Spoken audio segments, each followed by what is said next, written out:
présidentielle américaine, un week-end intense pour Harris et Trump dans un scrutin toujours imprévisible. L'issue du scrutin n'a jamais été aussi indécise entre deux candidats que tout oppose. Les détails à retrouver dans ce journal. 14 personnes sont mortes dans un camp de réfugiés en Ouganda. C'était suite à une foudre qui a frappé une église locale. Nous y reviendrons également en détail dans cette édition.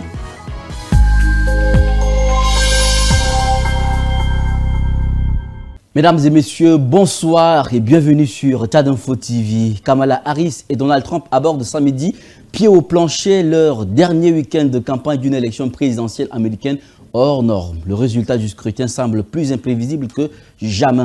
Les deux candidats se présentent comme des sauveurs des États-Unis.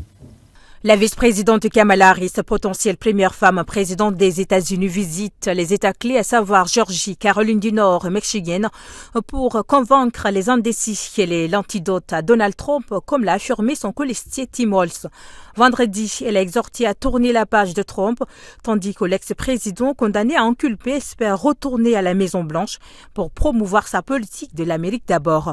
En campagne en Virginie et en Caroline du Nord, Trump critique l'administration Biden-Harris pour ses échecs économiques malgré des indicateurs positifs, prédisant une dépression si Harris est élu. Harris et Trump, infatigables, multiplient les meetings dans les États clés jusqu'à la veille de l'élection du 5 novembre. L'élection approche dans un climat tendu avec des craintes de violence post-électorale et une lutte verbale entre Harris et Trump pour convaincre des électorats clés. La campagne, marquée par le retrait de Biden, 81 ans, et de 2 tentatives d'assassinat sur Trump, est suivie de près dans le monde entier. Harris a reçu de nombreux soutiens de personnalités influentes, tandis que Trump agite des rumeurs de fraude. Au moins 14 personnes ont été tuées en Ouganda. La scène s'est passée dans un camp de réfugiés après que la foudre a frappé une église de fortune dans laquelle s'étaient abritées ces personnes lors d'un orage. L'annonce a été faite dimanche par des responsables locaux. Au moins 14 personnes, dont plusieurs enfants, ont été tuées dans un camp de réfugiés du district de Lamu, en Ouganda, après que la foudre ait frappé une église de fortune dans laquelle elles étaient abritées lors d'un violent orage, ont indiqué des responsables locaux dimanche 3 novembre. Une cinquantaine de personnes avaient trouvé refuge dans l'église du camp de réfugiés de Palabek dans le nord de l'Ouganda samedi soir lorsqu'un violent orage s'est abattu sur la région. 14 personnes ont trouvé la mort lorsque la foudre a frappé le toit métallique de l'église de fortune, dont 5 filles et 9 garçons âgés de 14 à 18 ans, a déclaré à l'AFP William Komesh, responsable du district de la région de Lamu. Les réfugiés étaient pour la plupart issus de la communauté Nuer du Soudan du Sud. Le gouvernement travaille avec le Haut-Commissariat de l'ONU pour les réfugiés et d'autres agences pour fournir l'assistance nécessaire aux survivants, a déclaré à l'AFP Hilary Onek, ministre ougandais des réfugiés et de la préparation aux catastrophes. La police a précisé que 34 blessés ont été pris en charge dans un centre médical situé à proximité. L'Ouganda a connu plusieurs décès liés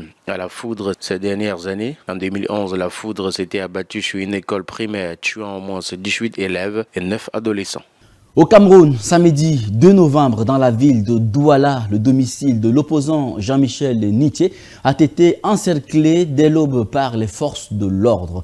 Le président national du Front pour le changement du Cameroun, le FCC, devait y tenir une réunion du comité directeur national, mais selon le parti, des gendarmes et des policiers de l'unité antiterroriste se sont positionnés aux abords du domicile. Ces événements interviennent une dizaine de jours après le retour au Cameroun du président Paul Biya, après une absence de presque 2 mois qui avait fait couler beaucoup d'encre sur l'état de santé du chef de l'État nonagénaire. Pour Jean-Robert Wafo, secrétaire national à la communication du FCC, il ne fait aucun doute que le pouvoir veut mettre la pression sur l'opposition. On a l'impression que le gouvernement de la République, du moins de certains acteurs dans le sérail, sont devenus fébriles au fur et à mesure que le grand jour s'approche proches, explique-t-il au micro de Sidi Yassane de la rédaction Afrique.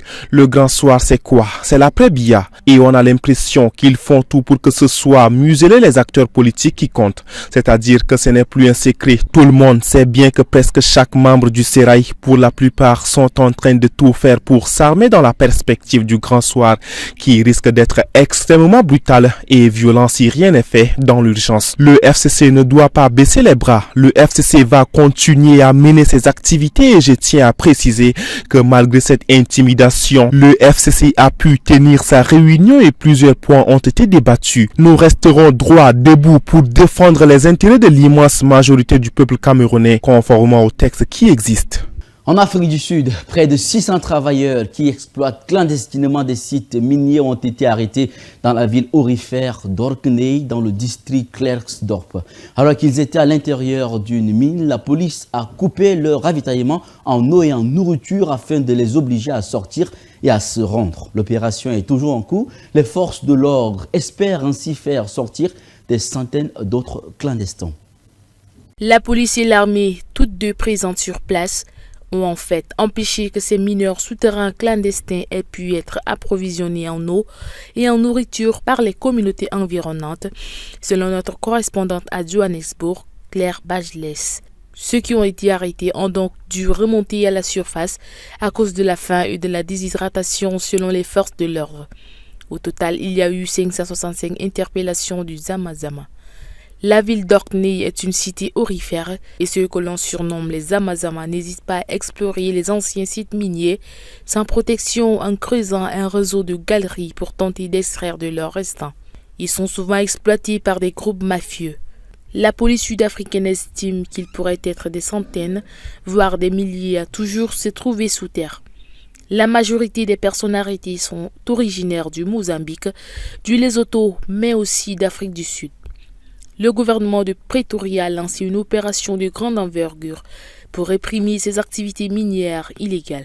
Depuis décembre dernier, près de 13 700 suspects auraient été arrêtés. La police a également saisi des sommes en espèces, mais surtout des diamants bruts pour une valeur avoisinant les 2 millions de dollars.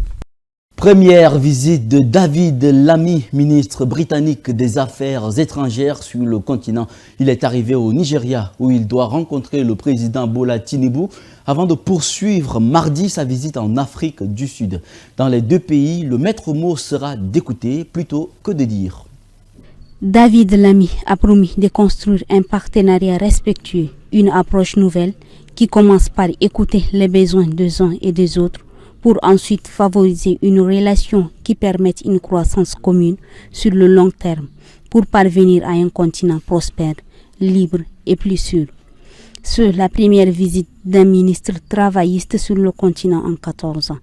Sa visite marque le début d'une consultation de 5 mois visant à remodeler les relations entre le Royaume-Uni et l'Afrique afin de donner la priorité aux voix et aux ambitions africaines sur l'ensemble du continent. Au Nigeria, David Lammy doit signer un partenariat stratégique présenté comme inédit en termes de coopération économique, de sécurité nationale et de lutte contre le changement climatique. En Afrique du Sud, il doit rencontrer son homologue Ronald Lamola et s'accorder avec lui sur un nouveau plan bilatéral de développement. Le ministre britannique participera également à une conférence au Cap en présence du prince William avec des innovateurs de solutions écologiques que le Royaume-Uni pourrait financer. Le jour de sa nomination au poste de ministre des Affaires étrangères, David Lammy a souligné que le rétablissement des relations avec le Sud global, y compris les pays africains, était une priorité essentielle pour le gouvernement britannique.